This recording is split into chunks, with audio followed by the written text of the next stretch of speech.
I am ready to roll. I think so. I've been ready to roll for a week and a half.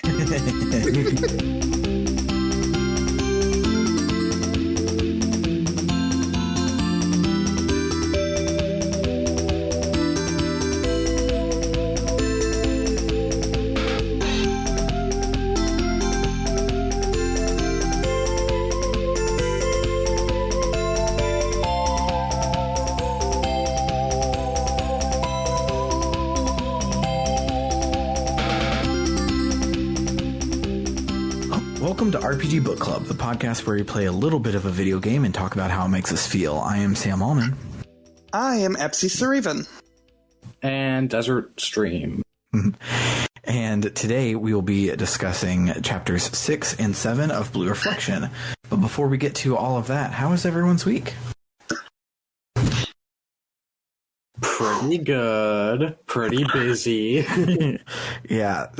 When I first approached Desert Stream to be a guest host, I was like, oh, it's only like a 5-episode game, like it'll be over really quick.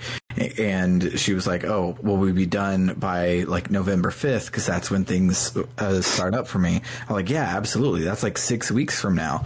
And then for many various reasons we ended up pushing back like several weeks, and so now we're about halfway done with the game 2 weeks after we were supposed to be done. We're at the point where in a week I will no longer be busy.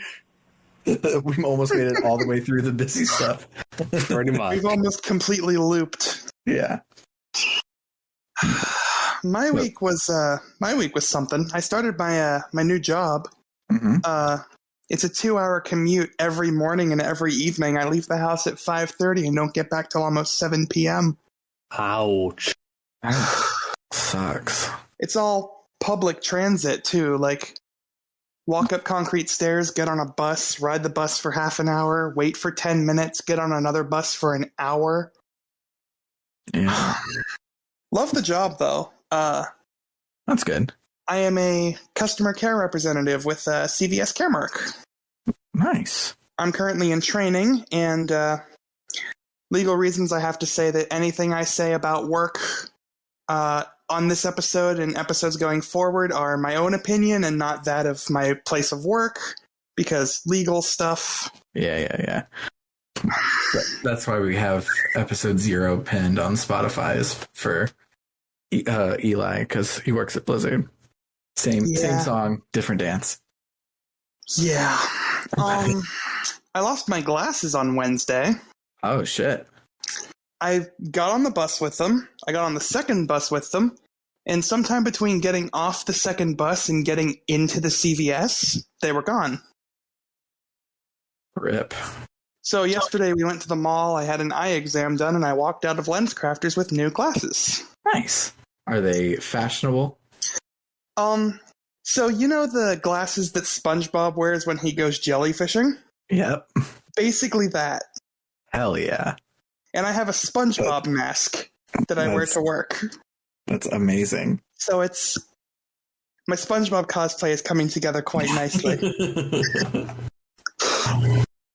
That's great. I have... So... I grew up in Texas, born and raised. Only moved to a place with seasons last year. And this week was the first snow of the year here in Wisconsin. And it was wonderful. And sucks to be my kids, because the first snow of the year was after their bedtime. And then it rained in the morning, so there was no snow for them to wake up to. So only me and Summer got to experience the first snow of the year. Oh, that's so sad. Yeah, and now it's like sopping wet, because we had ground cover snow, then rain, and so that melted the snow. So it is sickly gross wet outside, and even if it does snow the next couple of days like it's supposed to, it probably won't stick because everything is so wet. So yeah, sucks to be the kiddos. Me and Summer had a great time in the snow. Yeah, it snowed out here in PA too. Like, not enough to stick on the ground at all, but Saturday, I had the opportunity to sleep in. I didn't have to wake up at 4:30 for work. Mm-hmm. But my body decided it wanted to be wide awake at 7:30 regardless. I woke up, I rolled over, I looked out the window, and it was snowing. And I just kind of laid there like, is it too late to go back to bed? Apparently, it snowed in my town 2 days ago, but only like half of the town. So I just got soaking wet because I was out in the rain. Damn. Yes. On Wednesday, I went over to one of our ancillary offices in Oshkosh, which is like an hour and a half away from me. And so I drove up there, and because it's an ancillary office, they don't get to talk to corporate very often. They don't get to give their IT equipment to corporate because they're not in the same town. So I loaded up 16 computers into my SUV and took them all home. But I was like coming home from Oshkosh, it was like at the end of the day, and I was like, you know what, I'm not doing it now. I'll do it the next day. Well, the next day, I forgot I had a training all day, so I couldn't leave to go and do it. So Friday I did it, which is when it started snowing, and it started snowing a little bit, but then started hailing on me right as I got outside trying to carry 16 computers up to the elevator, and it was rude and uncalled for, but it was in pretty that night, so I forgive the snow. Me and the snow are still friends. There's people up here that are like born and raised in Wisconsin, and they hate the snow, and they're like, oh, the winters are so harsh and everything sucks. And I don't know if it's like 30 years of living in Texas where snow happened like 4 times in my lifetime, or if snow is actually magical and these people are just jaded. I haven't decided, but snow's pretty magical and I still love it. And I'll update everyone every year on if I think the snow ever gets unmagical. Yeah, snow is pretty. Yeah. Yeah, I think I'm kind of past the point of enjoying it. The only thing I'm not looking forward to this year, sorry to interrupt. No problem. The only thing this year specifically I'm not looking forward to with the snow is taking public transit in the snow. Yeah, that'll be fun. I was really hoping that the first snow of the year would hold out until after December 17th, so I would be entirely work from home when it hit. But it happened during my first week of training. Yeah. Speaking of public transit, and I'll get back to you in just a second, DS. I just wanted to get in the story real quick. My old roommate, Danny, had a waitressing job at Freebirds, which is a burrito place in Austin. And it's so weird not having 2 other Austinites on the podcast, so I could just say Freebirds. I have to explain what a Freebirds is. But had a waitressing job at Freebirds that paid the should be illegal thing where they pay you less than minimum wage and then you get tips to cover your minimum wage. So she was making like max $100 if she did a whole day's worth of work. But she often didn't do a whole day's worth of work. She would just go and do like 3 or 4 hours, and she would take an Uber to and from work, which would cost her about $25 each way because we were kind of a ways out from where Freebirds is. So she was making like negative $10 every day she went to work. And I tried to explain to her that was stupid and she should like ask me for a ride and I can like drop her off early or late, or she can like find other ways to get there besides Uber. And she never did. So she did not last that job very long because it's like working for Mr. Krabs and you have to pay $10 every day that you go to work. But yeah, so don't do that. If public transportation bothers you a lot, just there are no other options. Do not look into an Uber. It is not worth it. You will make $0 every day. DS, what were you going to say? Oh yeah, I was just gonna say, like, I think I only dislike snow because we get a lot of it and you have to shovel it. And I just don't like the cold, but shoveling sucks. Yeah, I love the cold. And I don't currently have to shovel because I live in an apartment. So maybe the first year that I hate it will be my first year as a homeowner. We'll have to see. Maybe. Stay tuned for hopefully next year. We're hoping we can get a house next year. It'll be awesome if we can. My personal rule on cold versus heat is you can always cover up more, but you can only get so naked. Yeah. See, the thing with me, like, I'm never hot enough to the point where I would have to get naked, and I don't like having to put on more layers.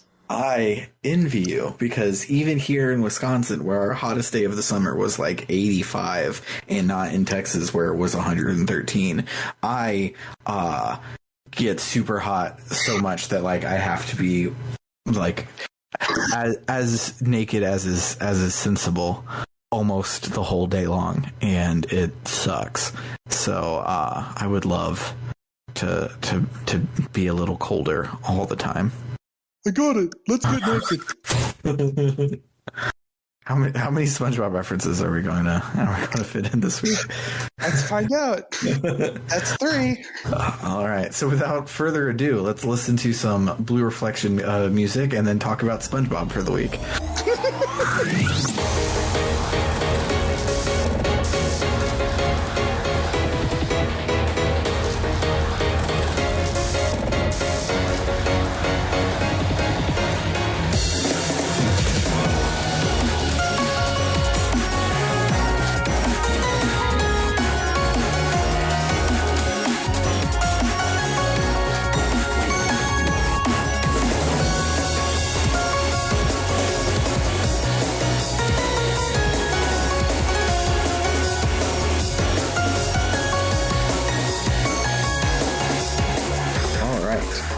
So, I don't remember exactly where we were when we left off because I did a shitload of side quests. Oh yeah, it was the interlude with the girl on the track team that was a peeping Tom, and we stabilized like 30 fragments at once. That was pretty cool. Yeah, right. So the next morning, Sarasa comes to tell us that Mao has called a meeting of the culture committee, and we're nailing down what the plan is so that we can move forward. They decide to do a play, and they all nominate Hina to play the lead in The Little Mermaid. Hina is reluctant, but she's also kind of excited to play it because she relates to Ariel. So they start discussing things to do for the play, and then this girl Yuri gets up and is like, no thanks, and leaves.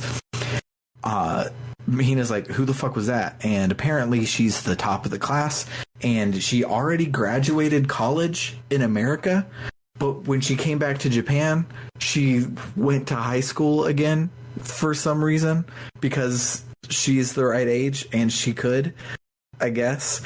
So, after school, Hina runs into Yuri and asks her if she can make it to the table read that week. And she's like, I'm busy, and also, I don't give a shit. Bye. And just leaves. So the next morning, Hina shows up super duper early to school and sees that nobody's in the auditorium. So she practices some ballet on stage, but again, collapses, hurts herself. Yuzu sees her, runs in. Hina's like, no, it's fine. I was just seeing if like being a reflector had rubbed off on me IRL and maybe my leg would be better. Yuzu is like, you were doing a lot. When you were doing the hard shit, you fell. So like you could still be a good ballet dancer. And Hina's like, no, I was the best ballet dancer. I don't want to come back as a good ballet dancer. Hina asks where Lime is because Yuzu's there by herself, and Yuzu says that Lime is out hunting fragments and she doesn't sleep anymore. She just is always hunting fragments. Hina's like, Lime scares me. And Yuzu is like, don't think bad about Lime. She really cares about you and she'd do anything for you, and that's why she's so intense. Hina asks why the Citrus Sisters made her a reflector, but just then their rings light up and they're pulled into the common. When they get there, Lime is like, I didn't call you either. My ring started glowing. I thought you were calling me. they're in a new area of the common, which is the central area that reaches out to all other zones. And they then fight some demons off screen. We don't get to do a dungeon here yet. We might later. It seems like an end game zone, but we don't get to do anything yet. They fight off the demons and we go back to class. They never ended up finding a fragment. They have no idea why they were there. On their way to class, however, they're attacked by a big-ass angel wings with no body looking ass Sephiroth. Big old thingy. All of our friends show up and we fight the boss. It's kind of funny that all of our friends show up because this is way too early before class. And at this point, you're like, oh, I guess everyone's showing up now. But after the fight with the boss, Hina sees Yuri walking by and is like, oh, and Yuri's like, oh, what are you doing here so early before school? So yeah, all 12 of our girlfriends just were all early to school today, which is great. Yuri asks, Yuri says that she's been investigating something weird, and she turns to the Citrus Sisters and are like, are you guys the source of the weirdness? And they're like, but before they can get an answer, Yuri walks off. The next day, Hina sees Yuri leave in the middle of class, so she follows her to the science club room on the roof that's been locked the whole game. Yuri explains that she's the only member of the science club, and she's here at the school to investigate a weird space-time energy signature that's emanating from the school. She asks Hina what she knows about the Citrus Sisters because she did some research, and they don't seem to exist outside of school records. She can't find anything about them except here at the school, so she thinks that they must be tied to the anomaly. She also has noticed that everyone has been going fucking weird with their emotions. All the random NPCs in the hallway just like laughing hysterically until you go in and stabilize their fragments. And she's like, well, if everyone's emotions being weird, I wonder if anyone could harness the power of these emotions that have gone out of whack to benefit themselves somehow. But what kind of person would do that? And Hina's like, what the fuck is Lime up to? Because she's fucking weird. So Yuri asks Hina to tell her if she sees anything weird going on, and Hina's like, add me on Free Space. And Yuri is like, oh, I forgot that there was even a friends function on Free Space. I only use it to play Digimon. So the next day, Mao says that the script for the play is done, and so we have our reading after school. On the way there, Hina sees Lime in the hall, and she confronts her and is like, hey, I don't want to be happy at the expense of others, so, like, I understand you're being intense for me, but cool it with the whole manipulating people's emotions thing. And Lime is like, no, I don't care about anyone. I'm just after fragments. I'm going to keep moving forward. Me not giving a shit about people is the reason that we've come so far, so I'm going to keep pushing. Tough. And walks off. And Hina says nothing. At the script read through, the script is all fucked up. Like, Ariel's legs are all shriveled, and she's left to die without a voice. Also, it is Ariel. It's not Ponyo. It's not the Hans Christian Andersen Little Mermaid. Like, it is... They don't say Disney's The Little Mermaid, but, like, they talk about the story, and the story that they talk about is Disney's Little Mermaid and not the original thing. So when you get to the end and Ariel's legs are all super shriveled and she doesn't have a voice, so she can't call out to Eric to help her and she drowns, all the girls are like super confused because that's not how the Disney movie ends, and something is super fucked up there. And everyone's like, who the fuck could do this? And Mao's like, and whoever did this made the girl with the ballet injury read about leg trauma, and that's fucked up. Yuzu and Lime show up and are like, Hina doesn't tell people about her ballet injury. How the fuck do you know that? And so they confront her and are like, you've been the mastermind behind everything that's happening so far. You've been blackmailing and manipulating all these girls to, like, for what? And she's like, well, you found me out, and my stupid villain monologue logic that doesn't make any sense is that I've been using fear to control these girls so that they won't have as big of a mental breakdown, which is dumb. Like, causing small mental breakdowns to avoid a big mental breakdown and avoid, like, the police getting involved for, like, the kleptomaniac girl and stuff like that. Like, it seems, like, really dumb, and don't do that. Hina and the girls say, "This is very dumb. Don't do that." And Mao goes rampant, anger rampant. She's yelling and cussing the girls out. But before they can willingly jump into the common, her aura changes to, like, white and, like, blows the girls back, and then they feel that they get sucked into the common, which is super weird. So they're in the center area again, and the girls reason that it must have been Mao's fragment that pulled them to the center last time, and that her fragment isn't necessarily reacting to her emotions, but rather her will or something.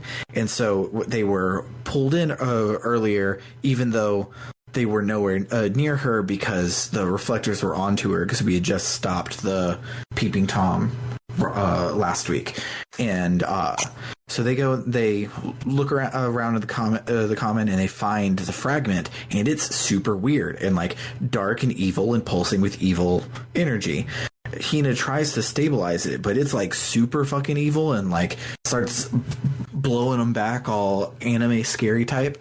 But in the middle of the swirls of darkness, there's a tiny fragment of light, and Hina reaches in to touch the fragment, and she just gets a glimpse of a girl who's acting on stage. She tries to stabilize everything, but it doesn't work, and they're thrown out of the common. In the real world, the space-time distortion is, like, fucking up everyone's memory, and they can't remember anything that was happening, including Mao's reveal that she was evil.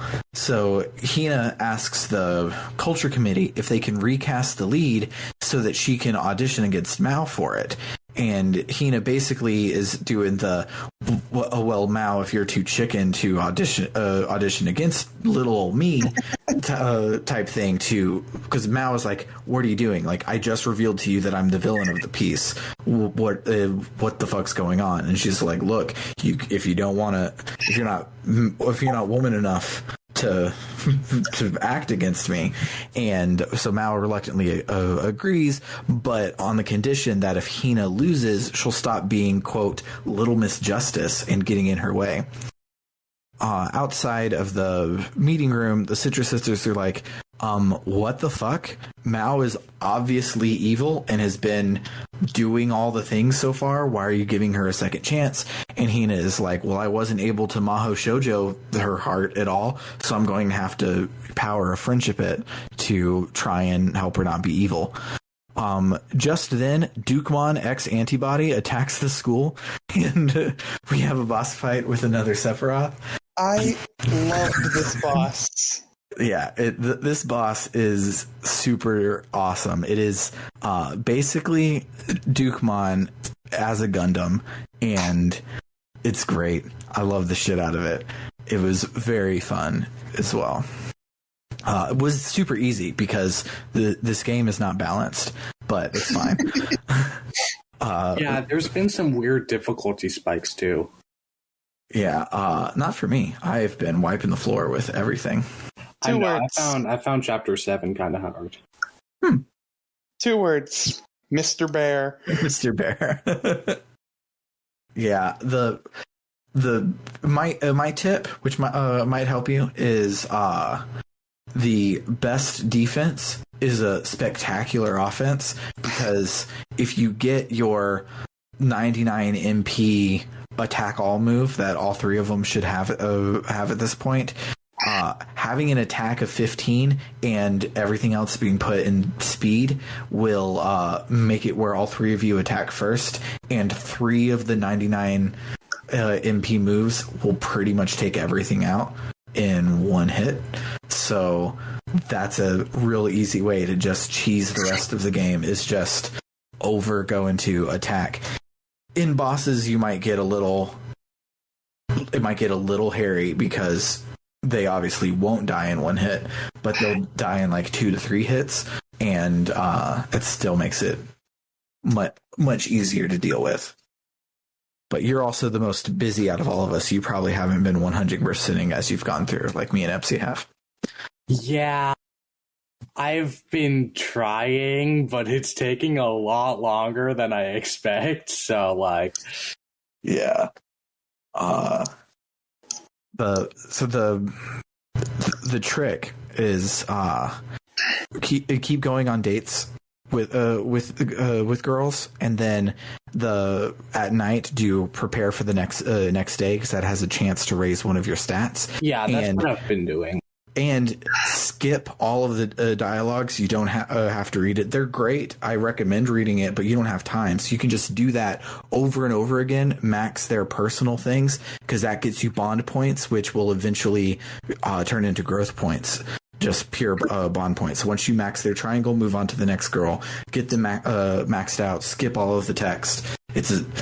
Grinding is trivial in this game because it's all based on bond points. So like doing the actual like missions and stuff is technically faster, but you have to do more things than just mash X or hold the fast forward button. So if things continue to be hard, that would be a quick and easy way to get caught up. But yeah, so we finished the boss fight with Dukemon, and with his defeat, we've now fought all of the Sephiroth. We haven't defeated any of them, because every time we reflect it, that's why we're called reflectors, it bounces off to one of the other schools, and they just shuffle around. So we'll have to keep on pushing and hopefully eventually take them all out. The next day, Yuri calls, and all she says is help. So Hina calls her back, and apparently she's starving because she doesn't know how to shop for food. She has Instacarted all of her food her entire life, and the store where she always shops webpage is down for maintenance for 48 hours. So she's just not eating instead of going to the store because she doesn't know how. So Hina goes to help her shop and get some food in several extended scenes that are super cute, and I love Yuri. I always have a soft spot for the trope of this person is so smart at ABCXYZ that they are really dumb at EGFTUV. And you know who she reminds me of? Who? She reminds me of Yuko from Cyber Sleuth, except instead of loving to eat, she just forgets to eat. Yeah. I love it. She's a lot like Erica from Cyber Sleuth Hacker's Memory, too. Yes. I've done that more times than I'd like to admit. Yeah. Yeah, same. Hyperfocus is a big problem for my stomach. Yeah. Oh, yeah, for sure. I can just, like, you can set me in front of my Plex server and be like, hey Sam, you should go and Photoshop a cover for all of the anime in your Plex server so that they all match, and I'll be like, absolutely, and then I do that for like 12 hours straight, and I don't eat, and I don't even really drink or even really do anything. It's nuts, and Yuri is that, but like for 48 hours at a time. While they're talking, Yuri reveals that she has savant syndrome, and that her intellect comes at a cost, and she has absolutely no social skills, period, at all, and she thinks that she doesn't even have emotions. She thinks she is just a really smart computer person. So Hina takes Yuri and their groceries back to the science club room, and Yuri collapses, and when she collapses, she has a temporary white rampant aura around her. So Hina jumps into the common to the central area again, and things are super quiet. They can't find her fragment at all. So they jump back to the real world, and Yuri wakes up, and Lime is like, yeah, she doesn't have any emotions. We won't get a fragment from her even if we rough her up a bit. And Hina and Yuzu are like, Jesus fuck, Lime, like, what the fuck is wrong with you? Yuri's like, what the fuck is a fragment? So Hina explains the whole reflector shebang, and Yuri is like, oh yeah, that makes sense. It's too bad that I don't have any emotions though. I'm just an empty void in the shape of a person. And Hina is like, bullshit. When we said that we didn't see your emotions, you got sad. And before that, you said that you were hopeful that we would have found your emotions. Sadness and hope are emotions. And Yuri is like, weird. Well, I guess that this is happiness too, because like you being there for me makes me feel happy. And she forms a fragment. It's sweet. I love her. I love her so much. And minus one little funny scene. That's where we stop for the week. So let's listen to some more Blue Reflection music, and then we'll talk about our memorable moments.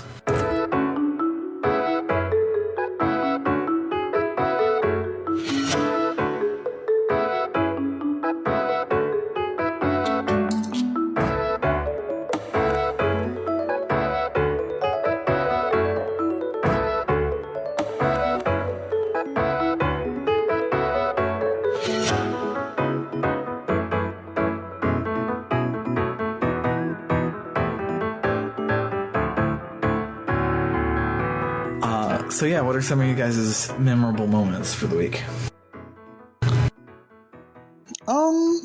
I guess I can go first. Go for it.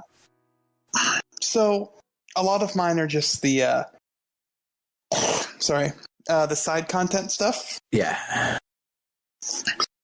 During the first real date you can take Kaori on, she says something along the lines of if you look at something with prejudice, you might end up missing out on something really cool. That's dope. And like, I feel like that works in particular for this game. Yeah. Like, yeah. Yeah. It's basically the reason we're still playing is we're trying to look for the stuff that's really cool, even though there's a lot of stuff that's really skeevy about it. Yeah. I also have here, so sometimes you have those side quests where it's like, craft this item and then talk to this person with this item on your person. It'll, the flavor text for that says, started the requested consultation. You know where this is going. It's a side quest that has you get challenged by somebody who is a quote-unquote chugging champion. And this mission starts with, started the requested ... consultation ? In parentheses. It's great. That tickled me pink. I love it. I love absolutely everything about Chihiro. She is absolutely adorable, and I love her, and I will protect her.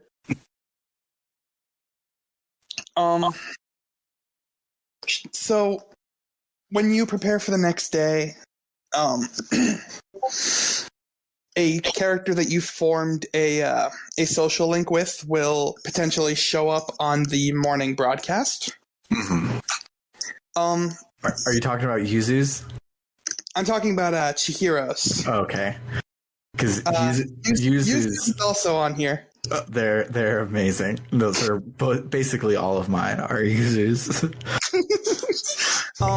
But go ahead. Akko is like, okay, Chihiro, in what moment do you feel the most happy? Chihiro responds with, when someone thanks me for something I made, and then gives Akko a stuffed animal. I love her so much. She's so precious. And then she's great. You take her out on a date, and when you're just taking them out after school, you just get a random location. And when you go to the shrine with her, Hina's like, what did you pray for? And she says, I prayed that everyone in the world would be happy, but I also prayed that you'd be happy before any of them. I love her. And then my notes just have like a trillion capital A's just across my screen following that. Yeah. I'll leave that one for you since you said all of yours are involving that. You can go ahead and read them, and I can just riff off of yours. It's fine. Oh, I don't have particular notes. I didn't mark down any specific ones. I just mentioned that Yuzu gets on the morning broadcast and just becomes a dad for 5 minutes. Yeah, like it's not really clear what the thing is supposed to be, because Akko is like, all right, so here we are on the thing where we talk about girls and what we talk about the girls of the school and what's important to them, and Yuzu then just gives one-liner dad jokes for 15 minutes, and then it's like, well, that's all the time we have for today, and leaves. And like Akko grades her on her performance of being dad jokes, and everyone else gets one interview with Akko. Yuzu gets 75. It's like every single night for my entire side questing this chapter was Yuzu just saying dad jokes, and they're so they're absolutely bad, 100% not good. I have one specific example here. What do you call a big cat in a suit? A dandelion. But she specifically has 4 instances of just going on the morning broadcast and telling puns, and each time they start getting a little bit better. Mm-hmm. They stop being bottom of the barrel, pick these up from the inside of a Tootsie Roll wrapper puns, mm-hmm. and then become top tier. I am a dad in his mid 40s with 3 kids level of pun. And then when she hits that point, she's like, yeah, I'm just going to stop now. I'm just going to quit while I'm ahead. I don't want to run this joke into the ground. And Akko's like, what? You were just getting good. Why are you stopping? Mm-hmm.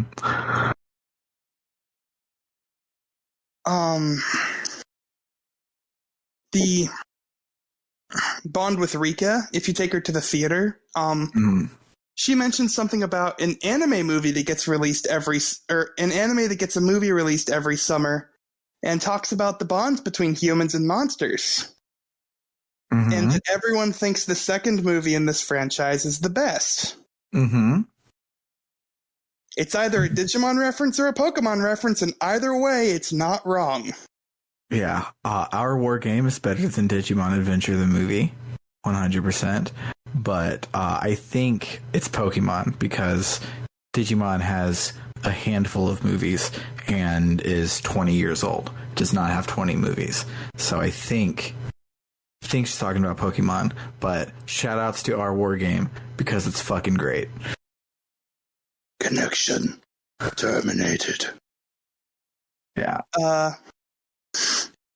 And Speaking then, of Mamoru Hosoda, I think Bell comes out this week or something, because I'm getting a lot of pings on my Google alert for Digimon about Bell, and so I think it's either out or coming out really soon.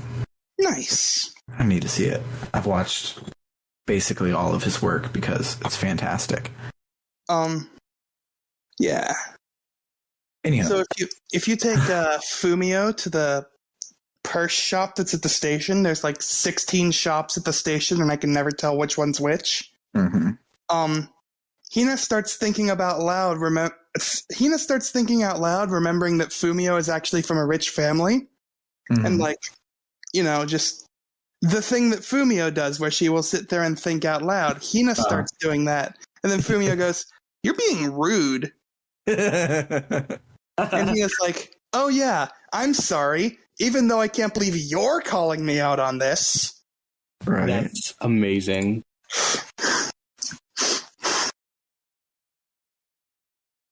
There was a really cool line of dialogue from Kaori where she was just like, when I make friends, I don't classify them by things like age and gender. Mm-hmm. Which just kind of made me happy. Yeah, I love... We were talking in the Discord about how gay this game is, but it refuses to ever be gay. It's so gay. Shihori says that she like likes you and wants to go on dates with you and see your underwear and all of these things. Like, she is straight up like, y'all are in a lesbian relationship together, but the game just doesn't want to say it for some reason. So true. Yeah. I remember whoever the tennis girl is, because I'm really bad with names. Rena, I think. Rika. Rena. Something like that. I remember, like, she was talking about having a crush on someone, and I was like, this is an all-girls school, so... And then, of course, it was just some boy from another school, and I was like, oh, that's disappointing. Yeah. It's so funny, because this game has the reputation of being the lesbian magical girl game, and playing it's a lesbian magical girl game, but it's afraid to commit and own that title. It's like, yeah, but are they really lesbians, and are they really magical girls? Who can say? But also go on dates with all of them and have really romantic chats. Yeah. And then all of my other memorable things are things that we brought up during the Read-through. week's plot review. The second fight this week was absolutely badass. Yeah. And then just me gushing about Yuri. Yeah, I love Yuri so freaking much. Yeah, she's great. One of my favorite characters for sure so far. Yeah. Any other specifics for you, Desert Stream? Yeah, so I really like how they acknowledged how weird it is that everyone in the school is just like acting really weird. Mm-hmm. Because I keep doing the missions and stuff, and I'll read the descriptions, and I'm like, is that really like something worth noting? Because it'll be like, oh, this girl's been mumbling to herself. And I'm like, really? And then I go to the person, and they are saying some very concerning stuff. And I'm just like, oh, I see. Yeah. And Yuri is like, yeah, this place is weird, and everyone's fucking going nuts with their emotions. Why is no one talking about this? I'm telling you, man, it's something about that roof.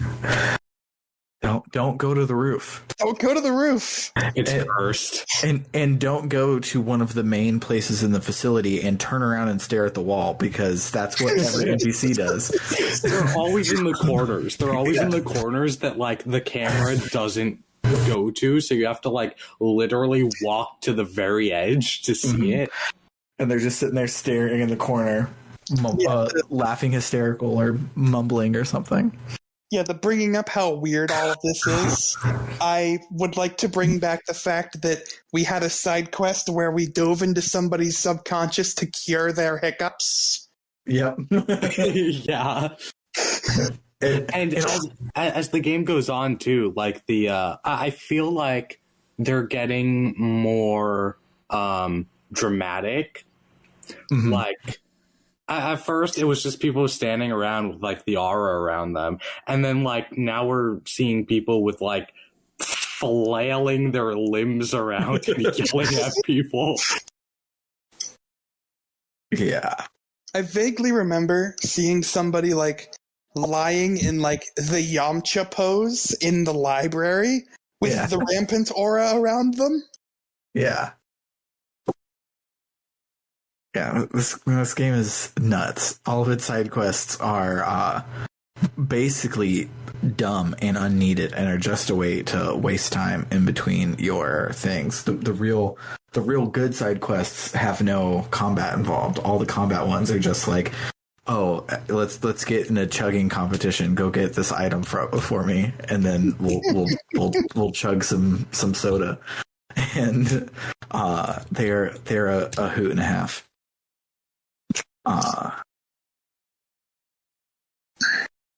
Yeah, the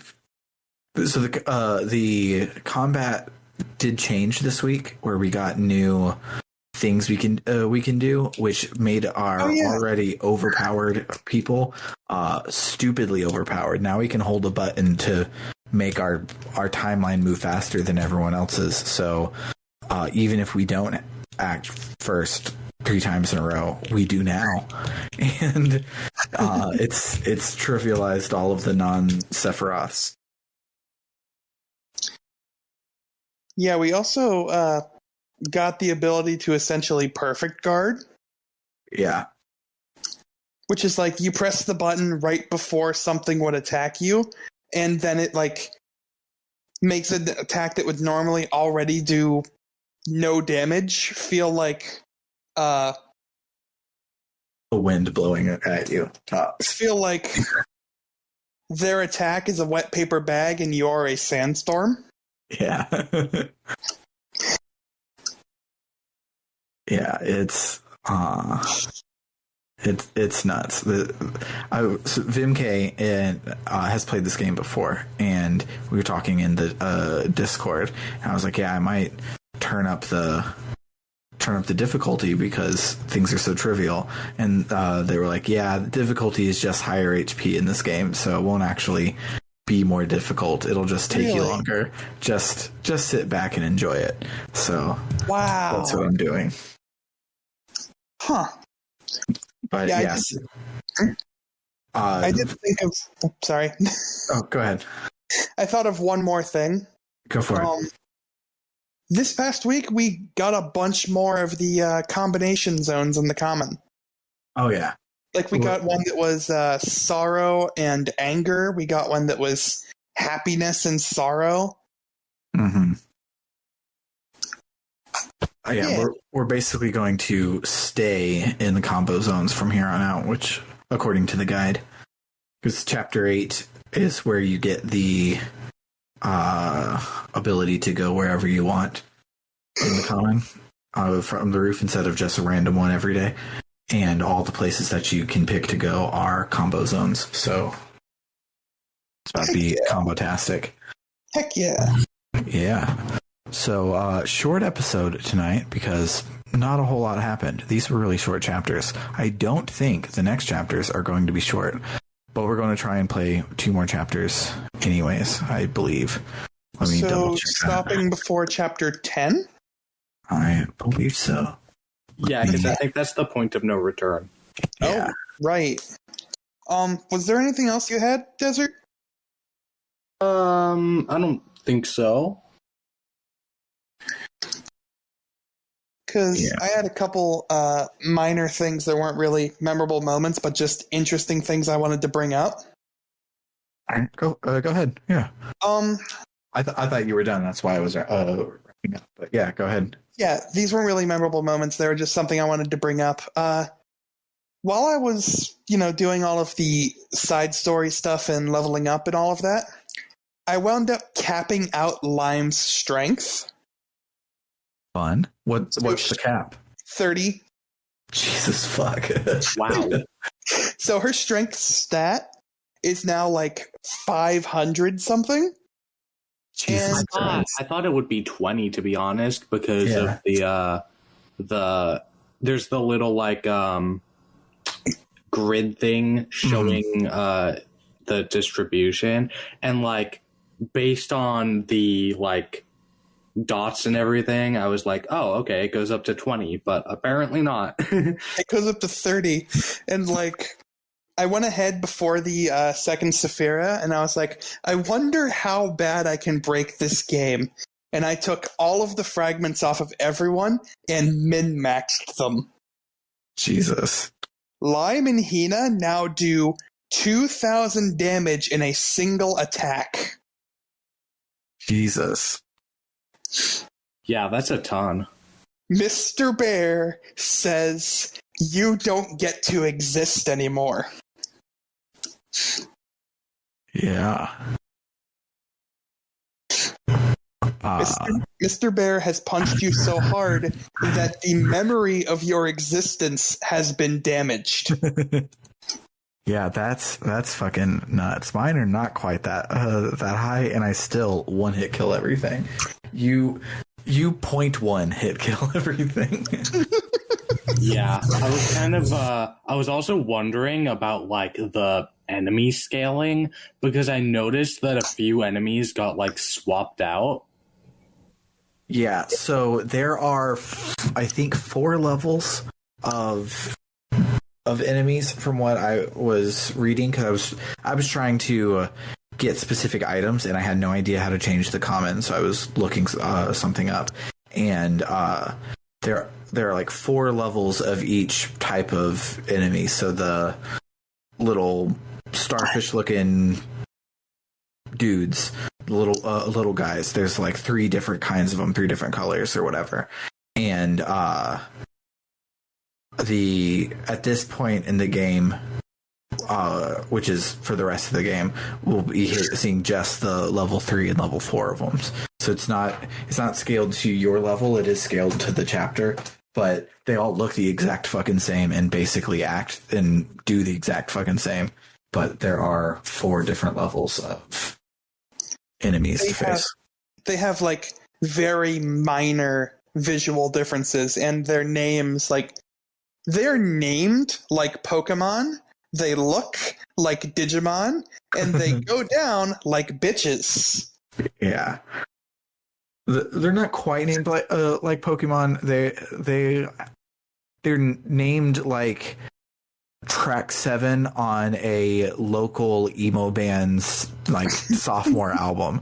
They're all like adjudicated Avenger or some bullshit like that. I was supposed to be referring to like the deer ones that are like Cryhorn or yeah, those ones specifically are named like Pokemon.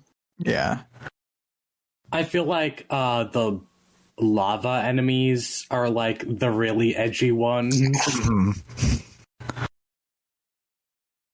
Yeah, let's see. What are some? There's one that's named like Assassin something. Yeah, Assassin Interest. Assassin Interest. That's it. Yeah, That's the one. One is Slaughter Vigilance. One is Terror Entombed. Oh yeah, Terror Entombed. Yeah. There's Acceptor, Admirator, and Truster. There's Envy Fanatic. There's Reaper Oppose. There's a lot of random ass shit. Boredom Skull. Boredom Skull. The monster names are nuts in this. I love them so much. Final one is Disgust Cranium, which I think is Disgust Cranium. Wait, no, this one's the last one. Apathy Bones. Apathy Bones. That's so funny. Oh, that just reminds me of back in college, Omega was introducing one of our closest friends to Legend of Dragoon. Mm-hmm. And when you get to spoilers, if you haven't played Legend of Dragoon, which, Sam, I know you have. Oh, if you're listening this far and you haven't played Legend of Dragoon, you should go back to Season 1, Series, or Year 1, Season 4. Persona, Rogue Galaxy, Eli, Maddy, me. Season 5. Go listen to Season 5 of this podcast and experience Legend of Dragoon. Then come back. Good. But when you get to the Phantom ship on Disc 3, there's the enemies that are skeletons. Mm-hmm. And they have an attack that's just called bone throwing. It's and great. They will just throw a bone at you. And it actually created a D&D character for this friend named Petey the Perverted Skeleton. That's great. And he will just rip off his arm and throw it at people and scream, "Taste my bone." That's And great. I can just picture him looking at Apathy Bones and just kind of not caring. But not caring at all. Speaking of D&D, my wife and her best friend, her best friend first was like, so what the fuck is a D&D, and can Sam help me play? So my wife and her best friend rolled characters, and I'll be DMing it at a table and not on a Discord for the first time in like 6 years. and that's exciting. Nice. I have a tendency to over DM a lot, so this time I am making myself just do the Elemental Evil campaign by the book and not pregame. But I'm probably going to end up pre-gaming a lot anyways because I'm a fucking nutso.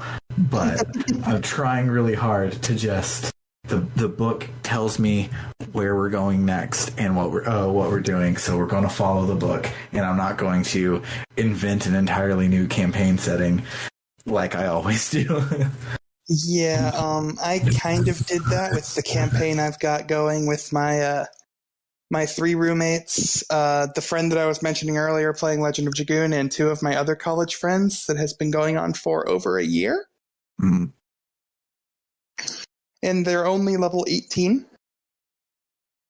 Yeah. The Elemental Evil campaign is supposed to be for 4 level 3 characters, and we're starting with 2 level 1s.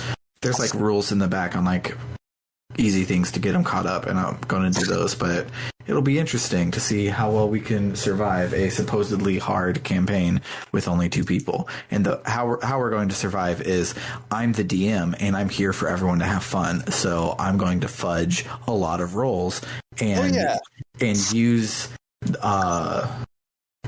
ever since I DM'd the Doctor Who Adventures in Time and Space, their story point system is inspiration on steroids, and I have taken it with me to every game since then. I still use the Doctor Who story points like punch outs, but basically a story point does everything that inspiration can do, but you in an average play session you will get 10 to 15 story points, where inspiration you get one time when you complete like your whole character's main goal, which is stupid. I want people to be able to fudge rolls constantly and to be able to be like, I have no idea what the fuck I'm doing. Here are 17 story points and a good guess, and we're just going to roll with it. And I find that makes it a whole lot more fun. It's a whole lot more fun to play a group of murder hobo superheroes than a hyper realistic, did you remember to buy rations while you were in town? Oh, you didn't. Well, you starved to death in the middle of the dungeon. Bullshit. That just is not fun for me. That's what inspiration is? Like, that's what that box that says inspiration on the character sheet is? Yeah, so you were supposed to mark that when you had a bard in the party. No. That D&D inspiration is basically you can give yourself advantage at any time, but just once, and the DMs can use it for role playing their character in like according to the Bond's flaws, ideals, and personality traits that they have at character creation, and it's basically a part of that and advantage are part of D&D 5's more focus on the role playing and less on the math. But you basically, like I said, you get inspiration maybe like 3 times a campaign, and I'm not down with that. You're going to get story points basically every time you do something cool and you think outside of the box besides I run up and hit it with my sword. So yeah, the campaign I've got going right now, I have 2 characters that are literally like gods and rulers of dimensions, and they are just as powerful as the person who thought they were a human who is actually a moonchild barbarian. That's fun. The Goliath sorcerer, which that's fun. The halfling rogue, the Yuan Ti bloodhunter wizard.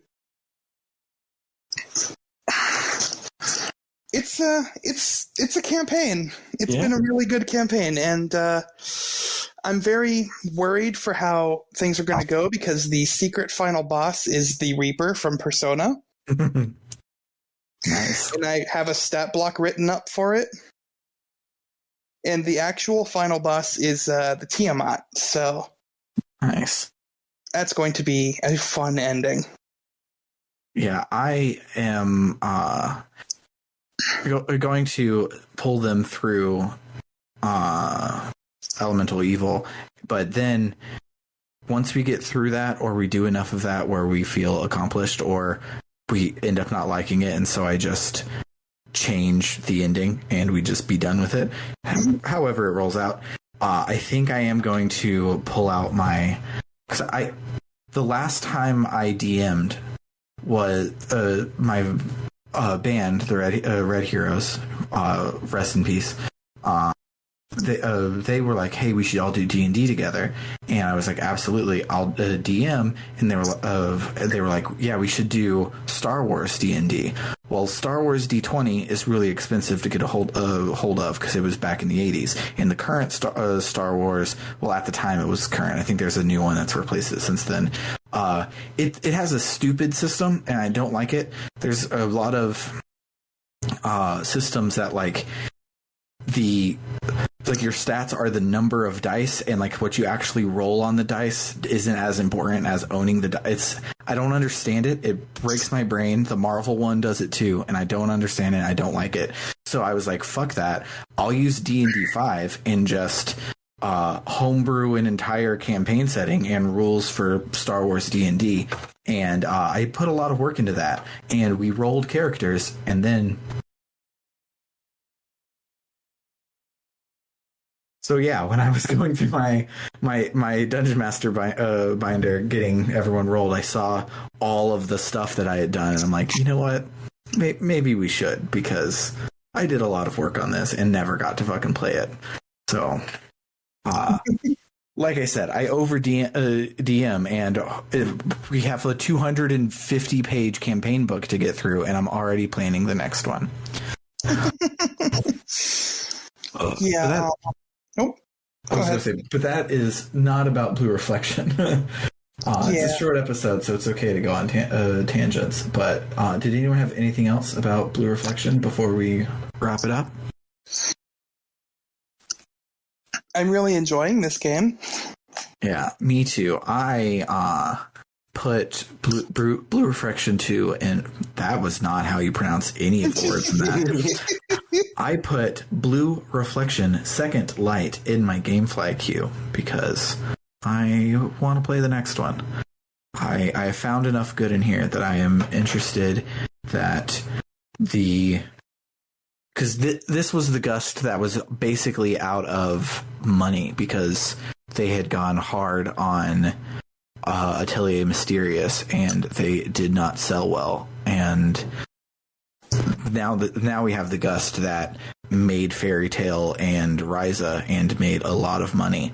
So hopefully this will be them being more socially conscious and having more than 4 dungeons. Like, we haven't talked about any of the dungeons because you have 4 different areas. Even now that we get into the combo areas, the combo is like the flavor around the areas that we've already been to. It's not actually new zones. They're pretty, but they're just prettier versions of where we've already been.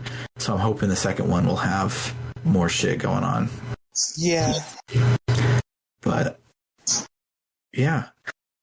So if you liked what you heard today and you want to help us out, keep the lights on, pay for games, like if I have to repurchase these games for new hosts the week after it goes off of sale, help us cover things like that. And you can do so by heading on over to www.rpgbook.club, where you can donate your donations.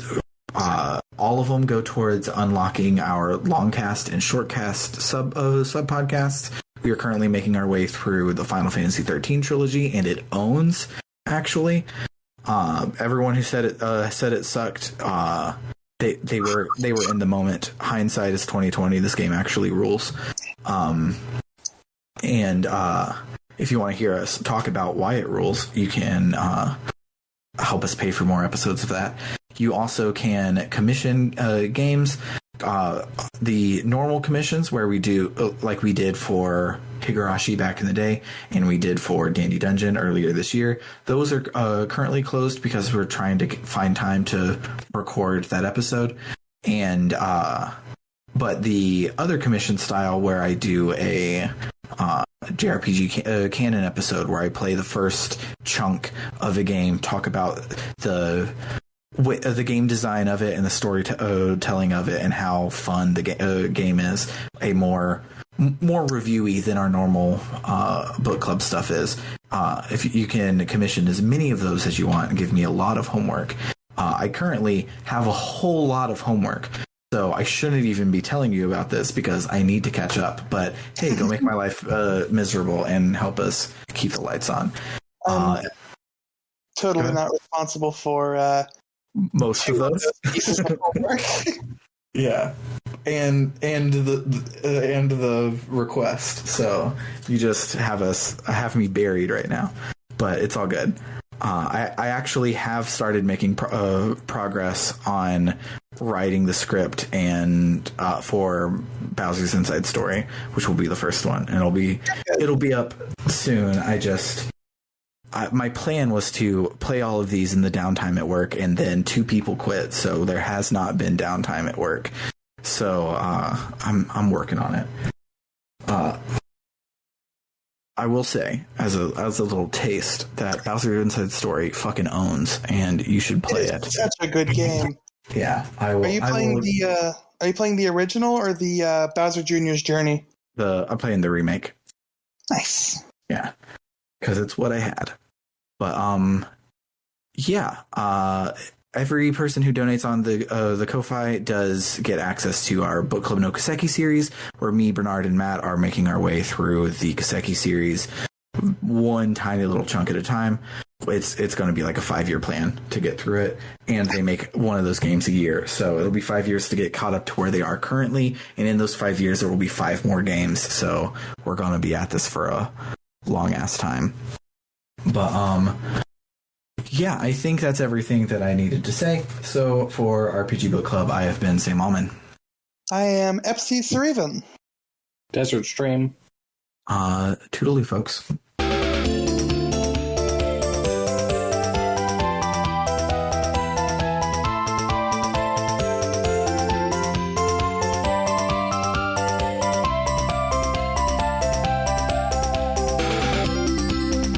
That was fast, but whatever. It was a short week. Plot-wise. Yeah. Basically, we just had 2 villains reveal themselves, and we just said, "K." Yep. Yep. Okay. I'm gonna go hang out with girlfriend number 6 now. Yeah.